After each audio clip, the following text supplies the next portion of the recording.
cross frame contour also. I had to handle this across frame thing also. Colors across frame.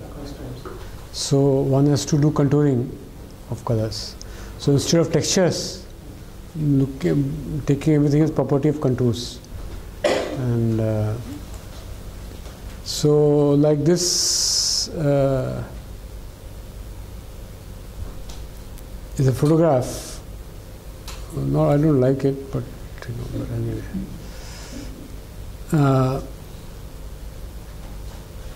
Two objects have been inserted into one photograph, and this object looks from some other world and this object is from other world. The different perspectives, you sometimes bring magic into photography by doing this kind of things. Yeah, this is another way of magic, that this cloth and the froth, they sort of go together and creates a magic. This is often done by the art photography people. So what is done in this is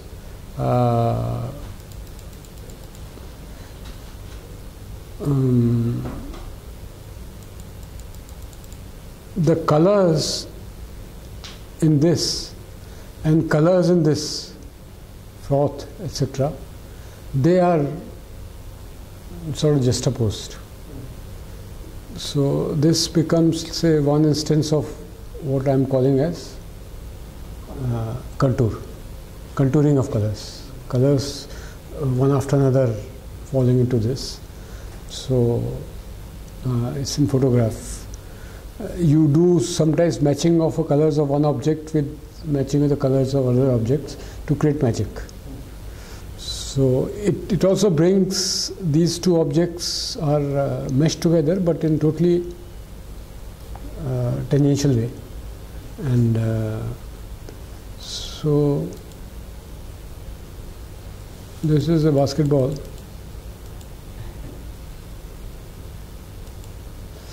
Okay, and here this is going down. Some object here, like the Taj Mahal is big, and those kind of things. So two objects are from different world are put. The basketball is one world, and this is an old kind of photography stuff. But there are very many other things. This is also that kind, Taj Mahal kind of photography.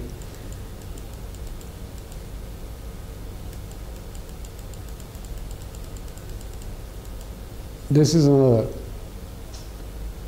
Often, the features of one object, the features of other object are meshed like this, and so this is another. This is like photography was quite a lot. Art photography began largely in studio. Entity of studio was born in 20s, etc. So, and now it's gone out. The studio is not too much famous. So this is I like this because it's very natural. And you never know that you can write like this.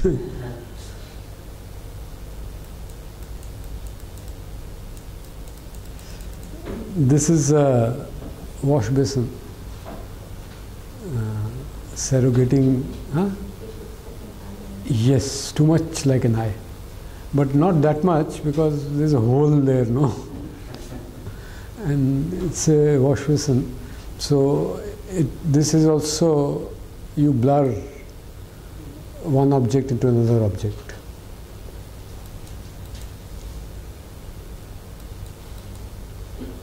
This is another kind of thing. These are object-oriented photographs. This also is not a burnt person. It is a dog and a person. And this is a cloud and a tree.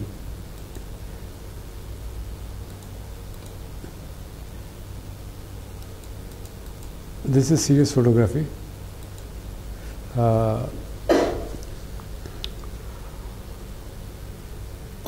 It's a kind of reportage which is extraordinary. This is a man, the tea being poured here, water being poured there. And zoom out a bit, sir, minus. Zoom in a bit. Zoom in. Zoom out. In. It was already in. No, zoom in.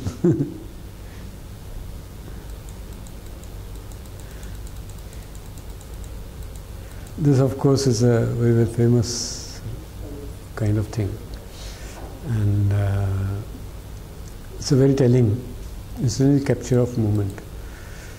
And then, of course, with the computers coming in, etc., you have this kind of photography. And,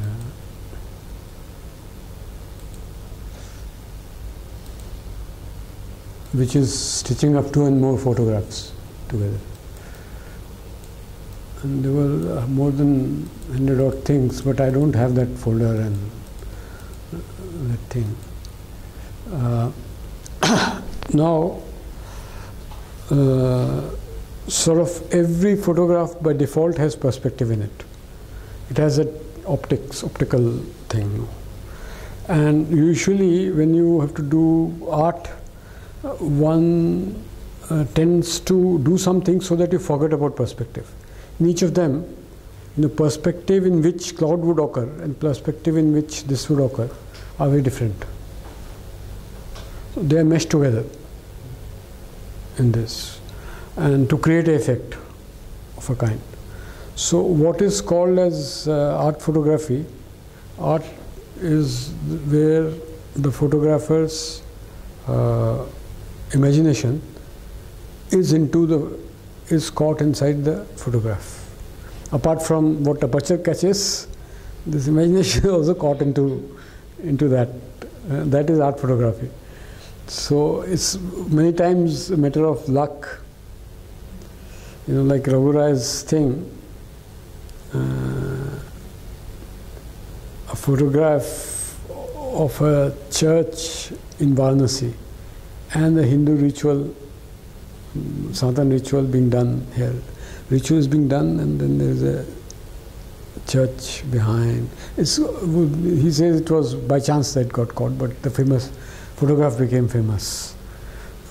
Sometimes it may happen by chance also, but usually, people imagine. We had a lot of photographs actually, long time back. Some of those got filtered out somewhere with rails and things like that, and people did a lot of magic with that perspective. A rail line going, and it is seen not as a rail line, but as something else. And Inverted photo. Inverted, yeah, coming, yeah. So, like that. Or a lot of photographs with glasses and shades and mirrors. Photographs with that, which 4-5 realities put together into one photograph. Those kind of things are done. Multiple perspective photographs, distorted, then putting haze days. In fact, some photographs I took were very good. If you look back in hills with mist around, misty photographs, and it looked very magical. So you kill the perspective with mist, or you kill by arranging, false objects together, like that sun, like in the basketball. So things are that. And important thing in these is that in a still photograph, since perspective you're getting by default, what you can do is with the objects which are foregrounded in that perspective. Perspective is a horizon. Some horizon is there.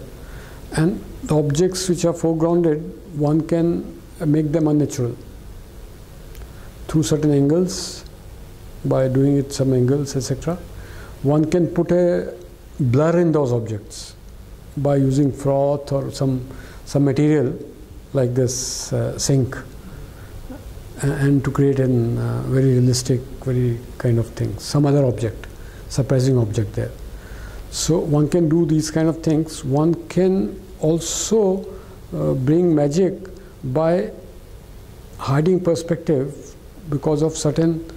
There was a photograph where sun was falling on a big wall, and there was a porch here whose shadow was coming somewhere. Because the reality of porch was hidden in that photograph, the shadow was too much getting in. Whose shadow one didn't know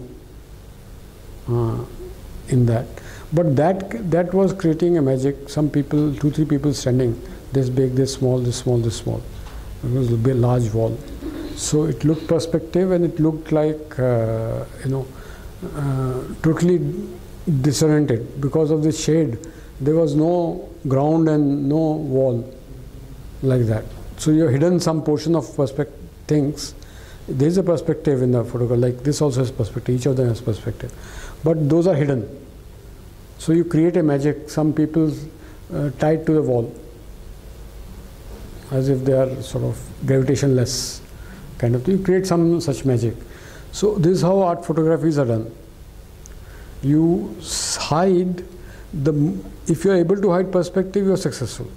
You can put in some other objects, you can put in some variety in it. But while doing this, therefore 5 or 12 determinants which are used. One is that you mesh colors of different objects to create a new object out there, to create a new magic, new feeling.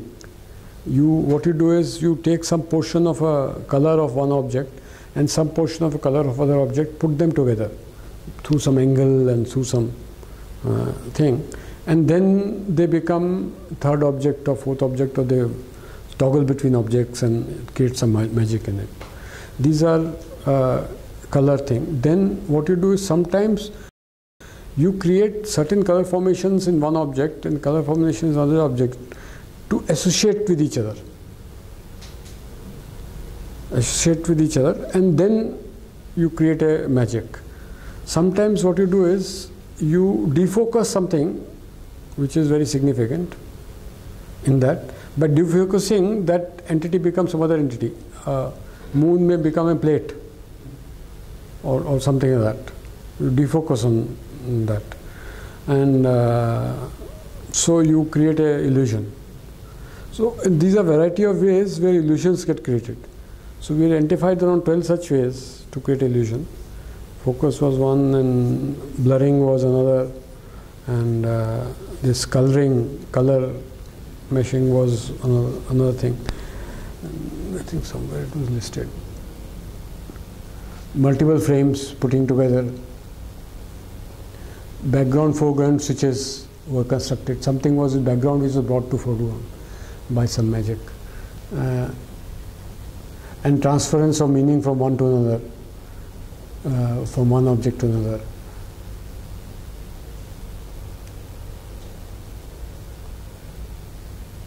So object you isolate from the background.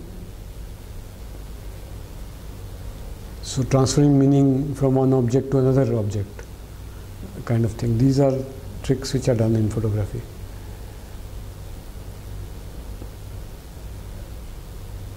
Different spaces can be stitched together. I mean, these are two opposite spaces, no? So which creates a magic.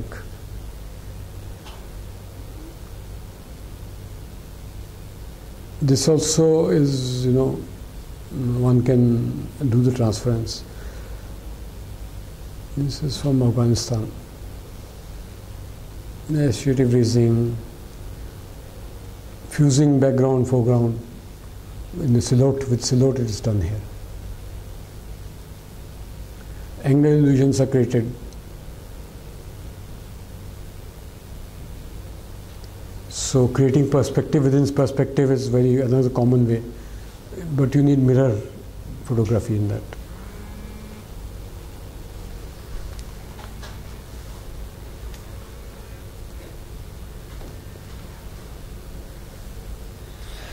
So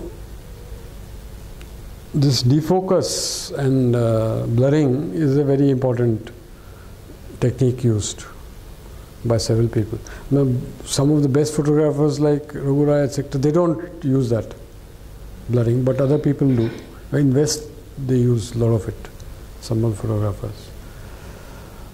And there's a reason. One of my friends used to say that once the brand new Airbus was bought by Air India, Airbus, which was fly-by-wire technology. And his first flight, it crashed in Ahmedabad. From Delhi to Ahmedabad, it crashed there. This was 75 years ago. So he used to say, the pilot was Indian, no? So, yeah. He was Indian. So, there is how to handle instruments. It's something we don't know. And it's fly-by-wire. So he would have thought, no, he would fly it now.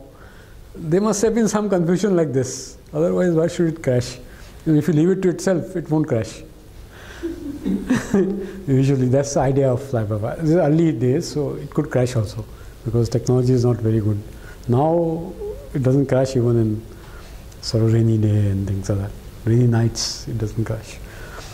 So we don't know how to handle too many meters, too many measures, too many things. So, and it's better to just take control and sort of do it. So the pilot must have been confused at the last moment like that. He was very sure about it. So we didn't like the thought, but a bit agreed with him also. It's a bad thought, no? Like bad thing has happened, so many people died, and so, but something like that. And so why does the Indians handle camera in some way and the Westerners handle in some other way is a different issue, but they do that. Like we will make a lot about near and distant thing. West people don't make too much magic of that near and distant thing. Once in a while, some people have made those photographs, but in Indians, many times, amateur photographs also, when they have to show their best photographs, it will be something like that. Illusions of some distant thing looking, big thing looking small, small thing looking big. What big is behind small or things because certain walls are there. Things like that, people do this photography, that kind of things, because there's a wall is giving different idea, depth, and this is giving different depth. But there's a big thing, there's a small thing. But this is looking big, this is looking small. So there is that kind of photography. But anyway, there is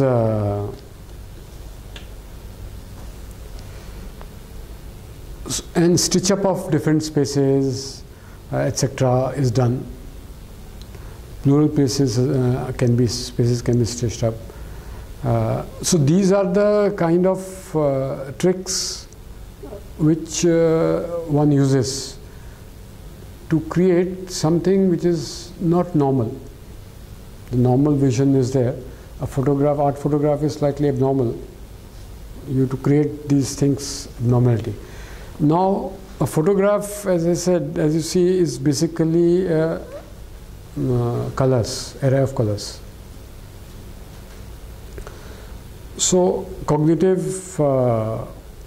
sort of visual cognition is also something that. Visual cognition is more than that. Some portion of memory is read into that. Visual cognition is a very complex thing. Some portion of imagination is also read into that. And we'll see that tomorrow. How does that happen? How does imagination get read into the world? And then sort of the properties which one cognizes in vision, similar properties have to be cognized in photograph.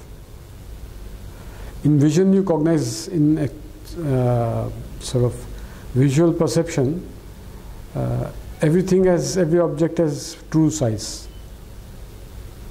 Whether far away, corner, upper, niche, all objects are of true size in visual cognition. Now this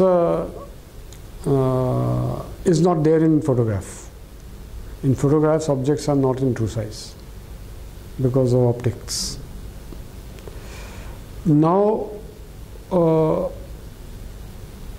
between these two, where objects are not in true sizes, this record, and between actual cognition where objects should be in true sizes, how does one mash the two? That's where the art is born. Art photography is born. And certain magical situations occur because once you are bringing the two true sizes and the objects in the photograph, you can do big object being caught by a small object. You can do all kind of such things, no? Which is not possible, which doesn't happen in the visual cognition. So magical things are happening here. So that is how these temporal determinants or methods are there by which you get that thing done out of it.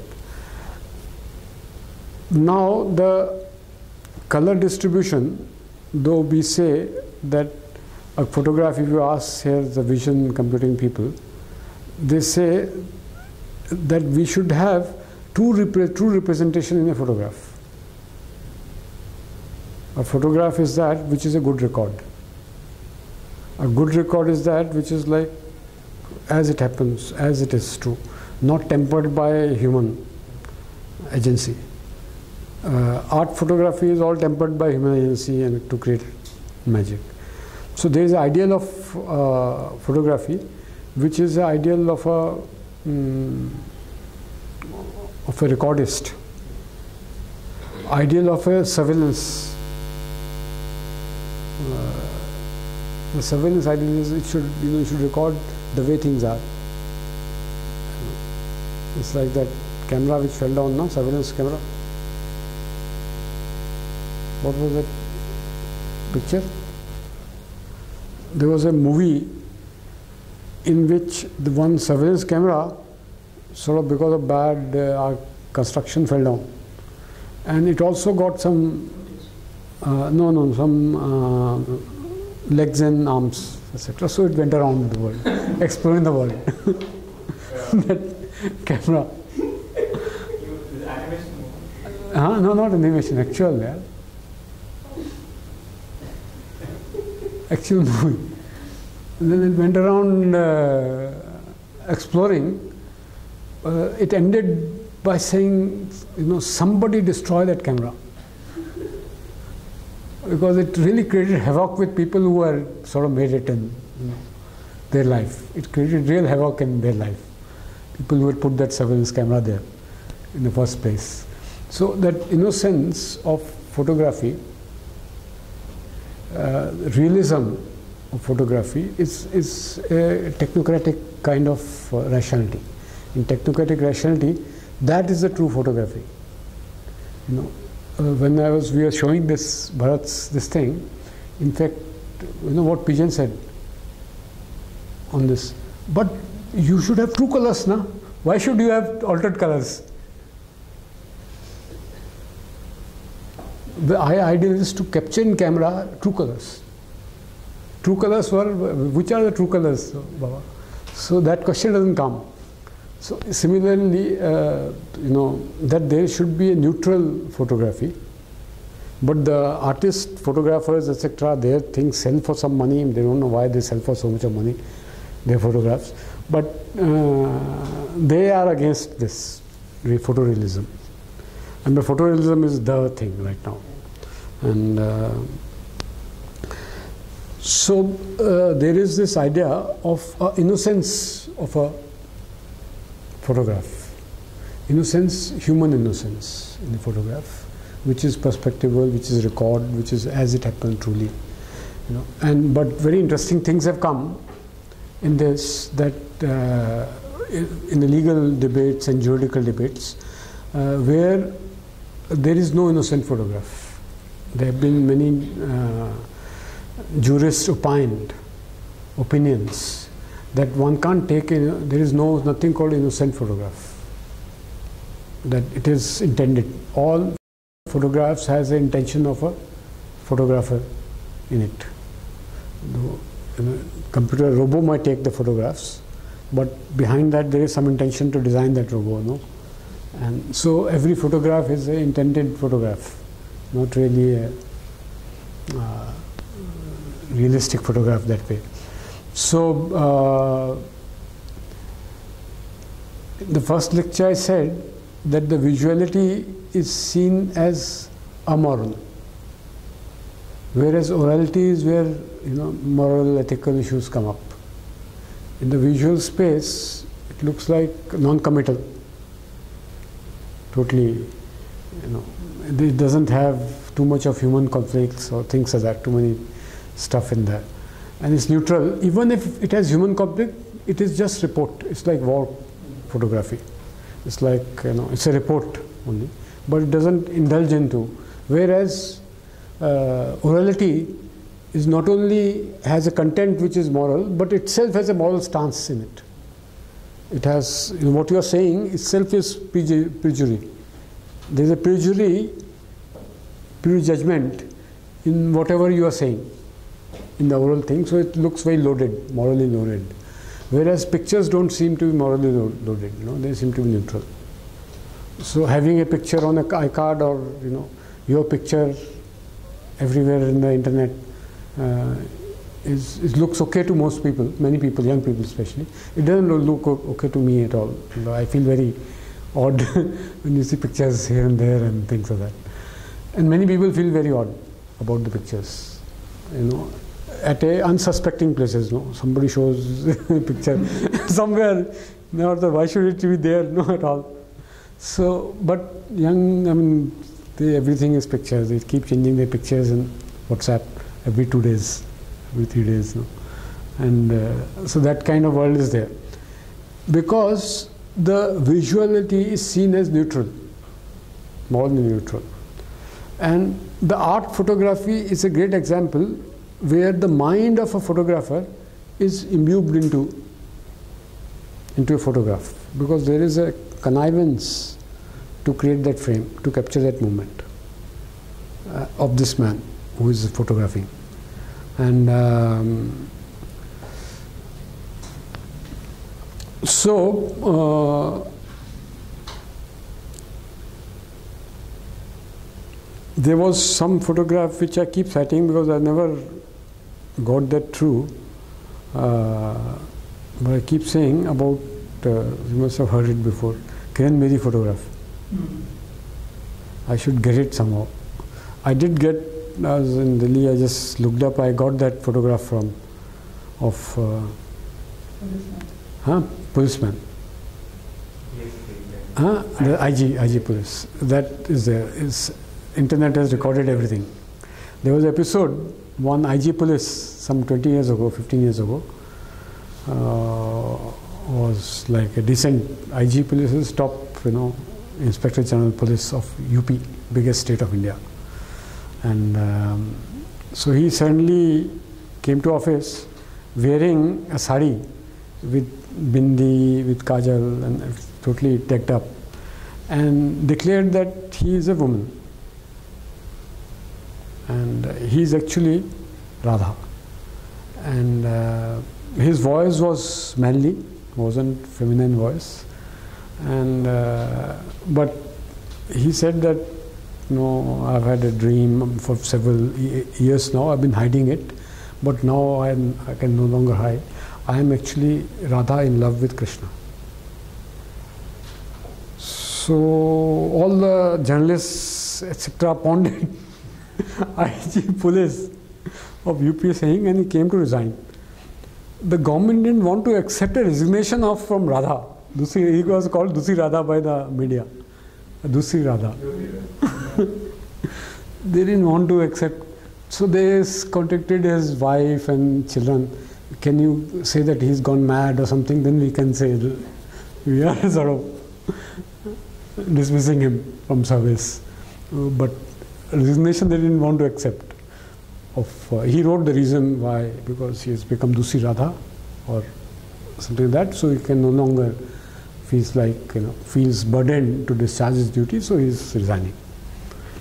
So, but they got hold of his wife, his children, what is he doing about the property, so and this, that, all kind of. He has given all property to for the purpose of Vaishnavism. So his sort of family is also grieved, not getting share enough.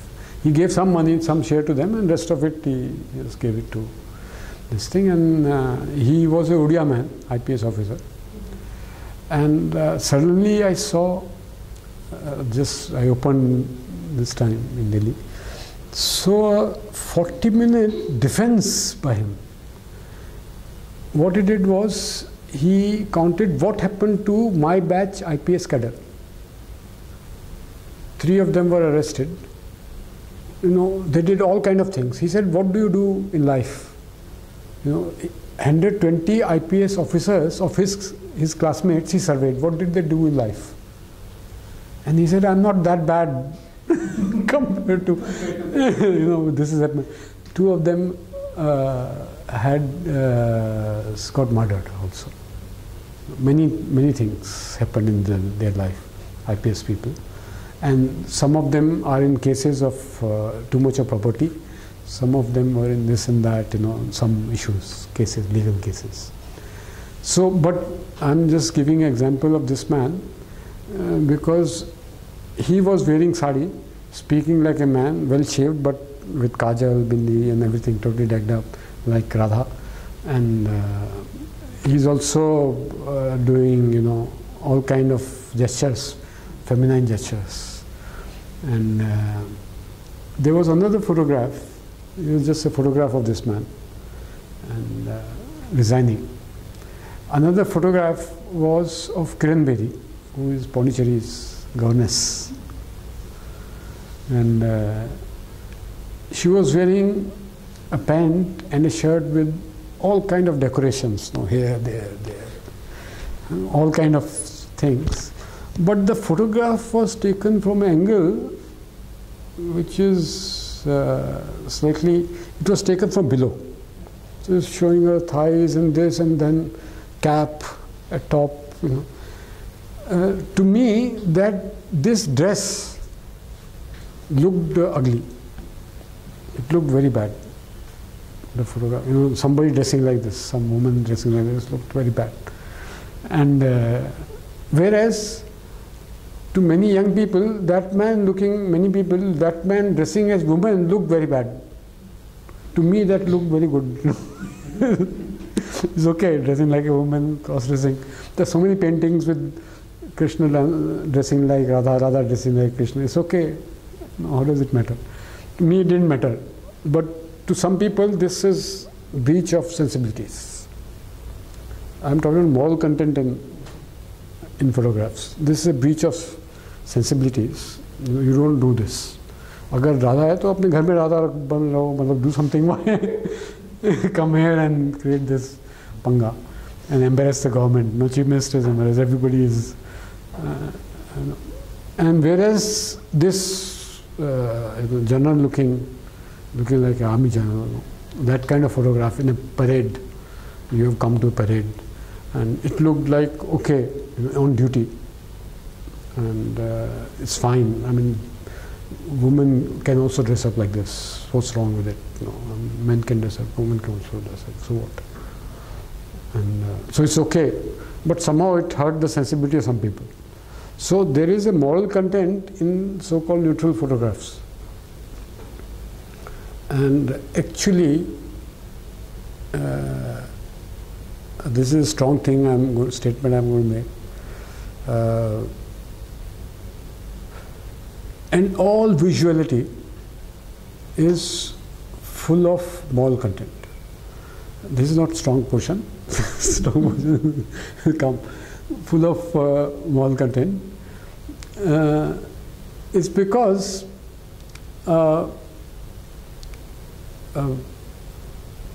there exist in us as a gazer of certain visual dogmas, certain visual attitudes, and which go in judgments. In modern times, most of us, more younger, probably more of them, make visual judgments. A lot of judgments about the world is made just on the basis of visuality. How does somebody look? How does things look? How does a place look? All kind of judgments are made just on the basis of visuality. So you feel like it's okay, talk to this person just because of visual kind of presence, or go to some place. These tourist people, advertisements, they utilize this visual judgments. So since spectators make so much of judgment based on vision, and very little of judgments which are based on orality. Number of judgments based on orality, except for something very intimate. We don't make oral judgments. Whatever people say, theek hai yaar, let them say whatever they say. I mean, it doesn't matter. But if somebody close to us says something like that, then it's too much. For those judgments are reserved only at that level, a very intimate level. And whereas for public judgments, we make visually. End up also destroying intimate relationships visually. I mean, there are movies, stories like that, how intimacies can be destroyed for visual reasons. And these, because of this cultural change where visual judgments have become very heavy, and we make it all the time. Whether to go by this road or that road, or whether to take auto or take rickshaw or walk around, just walk, these are visual judgments. All kind of, and whether to go with this person or not go with that person, whether to walk behind or walk ahead, these are all visual judgments. It's very trivial matters, you make visual judgments, day and night, all the time. And those people are called bindas, who don't make any visual judgments. They don't know what they are, where they are, why they are. There are people like this who just don't know, because they are not in the habit of making visual judgments. Too many, which others keep making, all every split second drop of a hat, they make judgments. So these people are not really involved with the world, kind of things. Old people are like that, I mean, they don't care. And young people feel very roughed up with their mothers, with their grandparents, because they are not minding the business properly. Whatever is going on, they are incapable of noticing those things, which young people notice, especially matters of shame, and which is also visual. Shame coming out of oral thing is very rare now. Largely shame is related to visual aspects. The way you dress, the way you talk to somebody, or the way you approach something, the way you picked up something. There's shames associated with that. We have a lot of Saudi judgments which occur.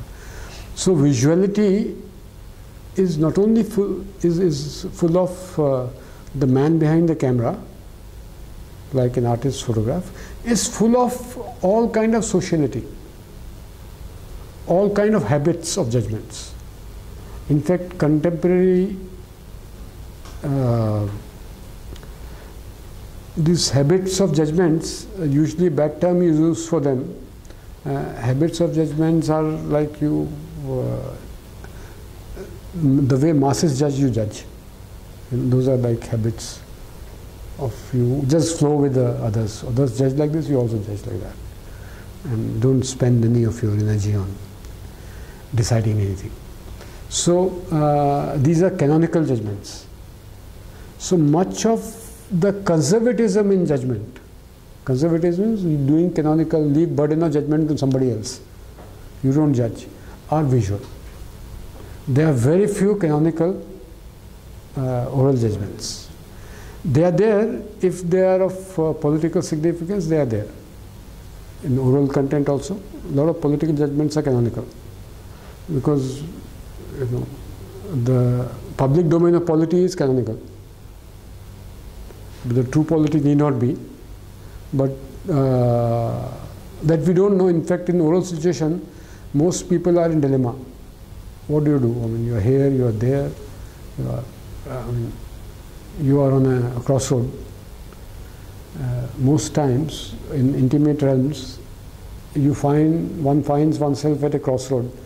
So most people, if they are not insecure, they just live in their dilemma. If they're insecure, then you want to precipitate some this way or that way, because it matters for your security and your well-being.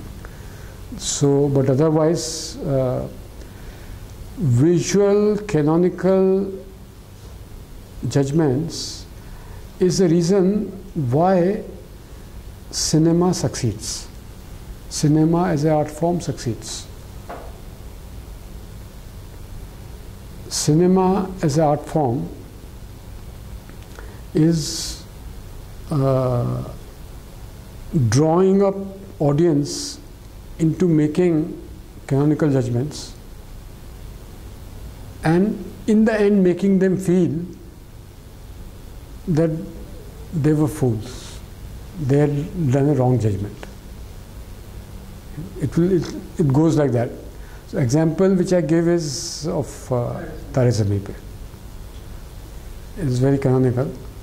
So you make audience make believe and judge that this boy is no good, nothing can be done to this boy. You've seen Tare Zameen Pe, no? This boy is like, some people are born like that, so out of 100, some people will be like that, no? Some percentage. You can do nothing. He can't adjust to anything. His school, his friends, classmates, even his driver, conductor, his neighborhood, his brother, his family. He can't adjust. He's good for nothing. Everybody is wanting him to sort of help him, but this guy is not even taking that. He's useless. So everybody is made to believe he's useless.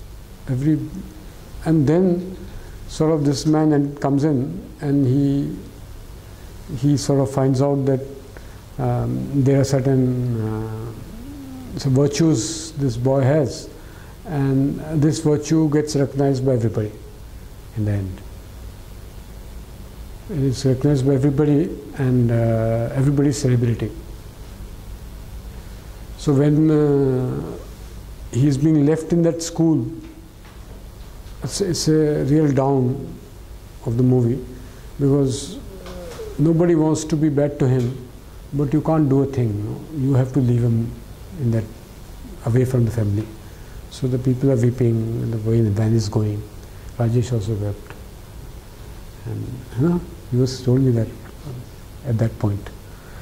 And he was just being left there, and everybody is going back, and they show from the van his younger brother and his mother looking at him, and he's looking blank. It's a real down, low. And in the end, everybody is jumping, shouting. Principal is very excited. His brothers, everybody is playing there. Parents are perplexed. What has happened? What has changed? His principal is showing his drawing or something. Everybody is happy. Audience is still weeping. Why the hell is audience weeping? There's nobody weeping, everybody is happy, everybody is good. The audience weeps because on oneself, because you have done wrong to this boy. At that time, you did a wrong judgment. You weep on yourself. Now this thing, whole lot of movies, which are narrative movies, like romantic movies, otherwise, all of them, or drama, they bank on this to show that canonical judgments are wrong, are not right. So movies give you opportunity to reform the sphere of judgments in society. The judgments people make, and people have habits of making judgments, and that leads to wrong situation in society. Society may become unpleasant if the judgments are made wrongly by people. And million people are making million judgments every hour. Lots of it. So this is a body of judgment. If it is going wrong, society is going wrong. It's very important to modify this. One of the purpose of art is to modify this, to make society livable, is to create sort of from these habits of judgments, to go outside that, to find the real thing and make a right kind of judgments. So that is the purpose of all art in general. In movies specifically, especially narrative movies which have come, they are all this. Sir, in this, the nature of audience weeping in the climax, after the climax, Yeah. and nature of audience weeping in the middle where the boy is left in the school, Yes. are they both same? Or No, they're different. This is empathetic. First is empathetic, that you imagine yourself like a boy and you are being abandoned. The children will weep there. Many adults didn't weep there. They were hard, aisa hota hi hai. But they wept in the end. Adults wept in the end. Children will weep there because they will see, like, my parents are leaving me, my brother is leaving me. So that will be empathetic weep, first one. The second weep is like weep on yourself. So that's a different kind altogether. But that weep, the moment movie is finished, you're off, you wash off your sort of things that nobody sees you, and then everything is fine. So you don't want to be seen in the weaker moments. So that the visual content is a moral, social, judgmental. We should take like that. And so visual content is not something which the outside world is giving you. There is an interior world which is also imposing itself on that thing. And this interior world is full of these moral issues, ethical issues, judgmental issues. Judgment need not be moral, there can be other judgments. Like artists make what color to put is a judgment. And so there are a lot of interior content in visuality. So visuality, because of early success of cameras and things like that, and popular way is seen as something picked from outside as a record. It is not like that. And you have, but the mechanism by which the interiors infuse themselves in the exterior is not clear. Mechanism by which the exteriors impinge onto your visual cognition is clear, because light come, they get into cone, there is something called rods and cones and all those something can be made. But then this turns into this phantom inside. This phantom, mental phantom is there, that's all. I mean, it happens to be there, we all are there, and we have protected that phantom's right for the phantom to exist has been protected by protection, fundamental rights. Nobody will kill you. So it's okay, it's there. But there is no much theory, science about it, about this phantom, which each of us are carrying. And but how do all these interiors, like attitudes, like dispositions, etc., how do they play a role in visuality? Is actually a question same as I want to reduce it to a simple question: how do we paint color in reality? Colors also interiors. That's the tendency I have to see the colors have interiors. They are inside mind, and they are pushed onto the world. They are painted onto world. Very much like this Canon camera is painting those colors on those signals. Those colors are shaded, and then you get a display of that. It's almost like that. And the dialectics or negotiation or meshing up of the exterior and the interior is something which is a problematic issue, which is a mind-body problem, very big problem for 3-4 centuries. And but people, in spite of this problem, people are living their life well enough. Though theories are not good, theories are not there, but nonetheless, this issue of mind-body comes up in a simple